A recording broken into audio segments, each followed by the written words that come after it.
안녕하세요. 가끔씩 와서 글을 읽어보는 30대 중반 직장인입니다. 제가 진짜 고민 끝에 이렇게 글을 올립니다. 욕하시지 마시고 들어주세요. 저는 대학 졸업 후 취직한 직장에서 어느 정도 안정된 직급에 올라 자리를 잡았고, 지금의 아내는 대학 졸업 후 제가 근무하는 직장 부서의 신입사원으로 입사를 했습니다. 눈에 띄게 단아하고 예뻤던 아내는 첫 회식 자리에서 한눈에 저를 사로잡았습니다. 계속되는 업무외로 간간히 마주치면서 직장 내에서 인기도 많고 배려심 많은 아내에게 호감을 갖게 되었고, 계속된 대시에 사내 커플로 발전하게 되었습니다. 연애를 시작하면서 저는 더욱더 아내와 결혼해야겠다는 생각이 커져갔습니다. 만나면 만날수록 아내의 청순한 외모와 착한 마음씨, 그리고 멋지고 당찬 모습에 반하였고 너무도 사랑했습니다. 그 뒤 지금은 결혼한 지 1년 정도 되었습니다. 제가 장모님을 처음 뵀던 날, 그러니까 아내의 본가에 결혼 허락받으러 인사를 갔습니다. 결혼 전에 장모님 장인어른을 뵈러 갔을 때만 해도 장모님에 대한 이런 감정은 전혀 없었습니다. 그 전까지 여러 번 아내로부터 장모님에 대해 이야기를 들어왔고 실제로도 그런 분이셨습니다. 나이에 비해 훨씬 동안인 얼굴에 20대에 가까운 완벽한 몸매, 그리고 눈가엔 항상 눈웃음이 끊이질 않았습니다.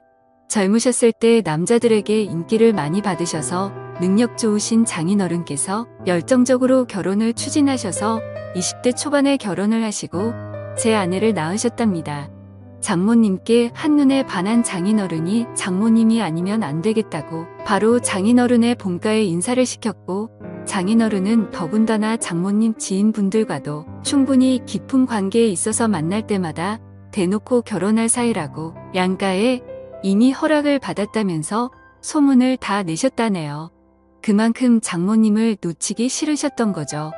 그리고 장모님 댁에선 어디 하나 부족한 거 없고 너무도 적극적인 장인어른을 흡족해 하셨답니다. 뿐만 아니라 지금도 여유로우시지만 더 풍족하셨던 장인어른은 온갖 뇌물과 한심으로 장모님 댁 식구들을 꽉 잡고 있어서 장모님은 그러한 분위기에 휩쓸려 당연히 결혼해야 하는 거 마냥 등 떠밀리듯이 결혼을 순식간에 하셨답니다. 그렇기 때문에 저하고 나이 차이가 10살도 안 되시는 나름 젊은 장모님이십니다. 우리 장모님은 영화 배우 이영애를 닮아서 아우라가 풍기는 그런 이미지이십니다. 외모도 아주 닮으셨습니다. 눈이 부실 정도로 새하얀 피부에 불꽃스러운 입술, 곱고 가느다란 짙은 눈썹, 더 이상 설명 안 해도 장모님이 어떠신지 상상이 가시죠. 그런데 그런 장모님은 저의 아내가 참 많이 닮은 것 같습니다. 커다란 눈과 오똑한 콧날에 긴 목선까지 말이죠. 아무튼 저희는 순학리에 결혼을 하게 되었고, 아내는 직장에서 인정받는 유명한 직원이었기 때문인지 직장에 미련이 많이 남는다면서 결혼 후에도 직장 생활을 계속하고 싶어 했었습니다. 저는 아직 아이 계획이 없으니 원하면 그리하라고 응원을 해주었네요. 저희 계획을 알고 계시는 예비장인 장모님께서 식사나 같이 하자고 부르시다니, 평소에 딸을 너무나 이뻐하셨던 장모님께서는 사위인 내가 부담스럽지만 않다면 당분간만이라도 아내와 같이 지내는 게 어떻겠냐고 제안을 하셨습니다. 딸이 갑자기 시집을 훌쩍하게 된다니 왠지 모르게 가슴이 텅 빈 것 같으시다며, 딸한테 살림도 좀 가르치고 싶고 사위인 저도 챙겨주고 싶다시면서요. 아내는 제 눈치를 살피는 거 같길래 저도 모르게 흔쾌히 그러자고 해버렸습니다. 그래서 이런저런 이유로 결혼 후 바로 처갓집에 들어가 살고 있습니다. 그런데 결혼하고 나서 처갓집에 같이 살면서 장모님을 볼 때마다 점점 장모님의 여성스러운 카리스마와 매력, 그리고 왜인지는 모르게 너무 미녀이셔서 그런지 보호 본능까지 일어나더군요. 한마디로 미치겠습니다.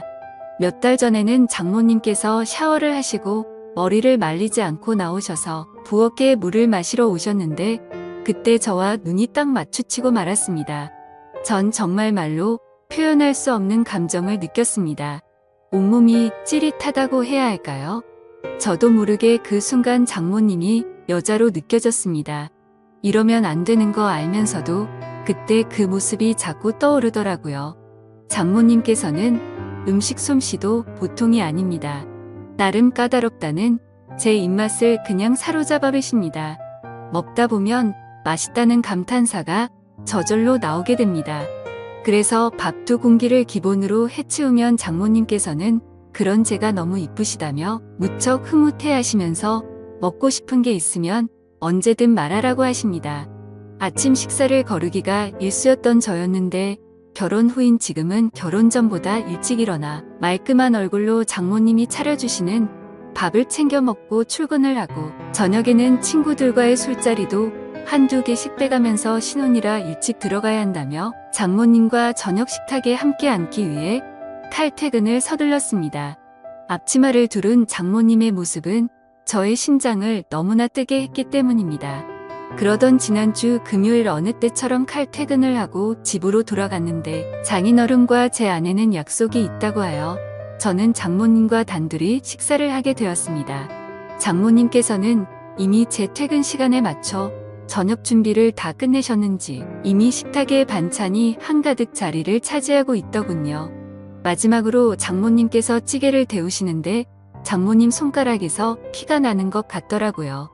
저는 깜짝 놀라서 장모님의 손을 잡으며 장모님 다치셨냐고 언제 어디서 다치셨냐고 물어보았더니 아까 설거지를 하다가 그릇에 이가 나간 걸 발견하지 못하여 베었다고 하시더군요. 순간 저는 벌떡 일어나서 집을 나가 근처 약국으로 달려가서 상처에 바르는 연고와 데일밴드를 사서 들어왔습니다.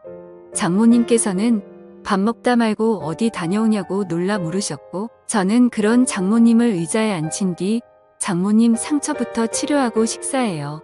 덧나면 큰일 나요 하고 장모님의 손을 치료해드렸습니다. 데일밴드까지 붙이고 난 후 장모님과 다시 저녁을 먹는데 비록 찌개는 차갑게 식었지만 제 가슴은 따뜻했습니다. 아니 뜨거웠습니다.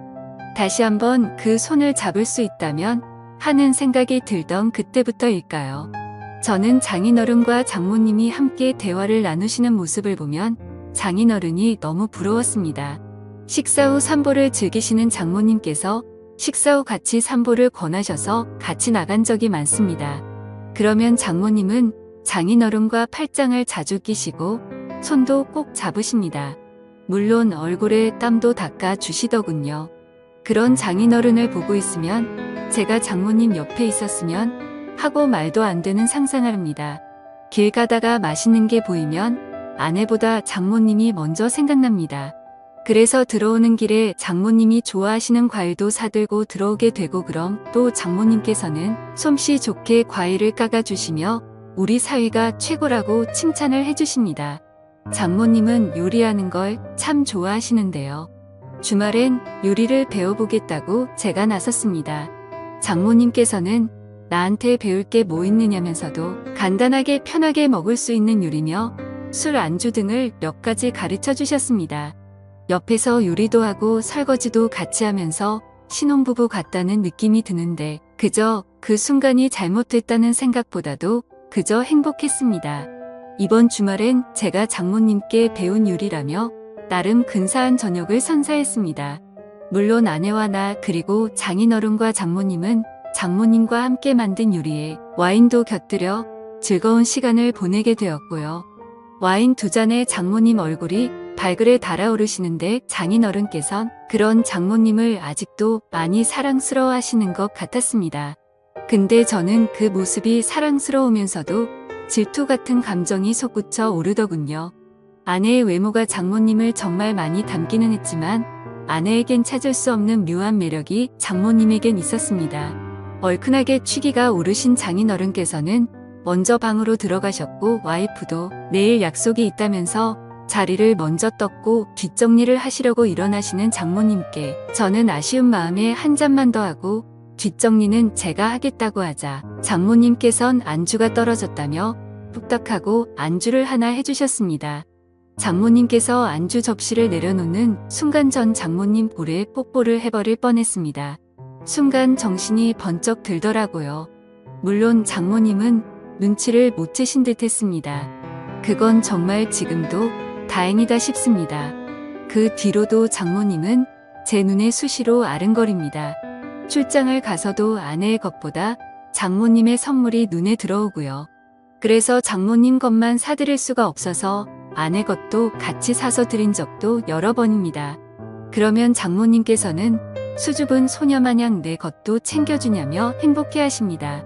장모님께서 취하시는 동작 하나하나마다 얼마나 좋은지 저는 그냥 그런 장모님을 보고만 있으면 절로 미소가 지어집니다. 아내 없이 저 혼자 있을 때 그런 동작들을 떠올리며 혼자 피식 웃기도 합니다. 제 이름을 불러주시는 장모님의 목소리가 너무 좋습니다. 출장에 가서도 아내의 안부를 묻는 전화를 일부러 집 전화로 해서 장모님의 목소리를 듣기 위해 통화를 하고 출근을 해서도 서류를 잃은 것 같다며 엉뚱한 서류를 핑계로 장모님과 통화를 하곤 했습니다. 그럴 때면 장모님은 맑고 차분한 목소리로 걱정도 해주시고 격려도 해주셨습니다. 그 목소리에 감동이라고 해야 하나? 제겐 더없이 활력소가 되더군요. 그렇다고 제 아내를 사랑하지 않는 건 아닙니다. 하지만 지금 제 눈동자 마음 머릿속은 아내보다 장모님이 더 많이 차지하고 계신 건 사실입니다. 욕먹을 것 같지만 더 솔직히 말하면 장모님과 제가 이런 관계로 얽히지 않았다면 좋았을 텐데라는 생각이 듭니다. 장모님의 남자가 되고 싶은 마음이 없지는 않습니다. 그런데 불가능한 건 압니다. 잘합니다. 독한 마음에 몇 개월 뒤에 분가를 할까 생각도 합니다만 그렇다고 지금의 제 마음이 사라질까요? 평생 보고 살아야 하는 장모 사위 관계인데 언젠간 제가 장모님을 봐도 아무렇지도 않을 날이 올까요? 정말 미치겠습니다. 좋은 의견 댓글로 부탁드려요.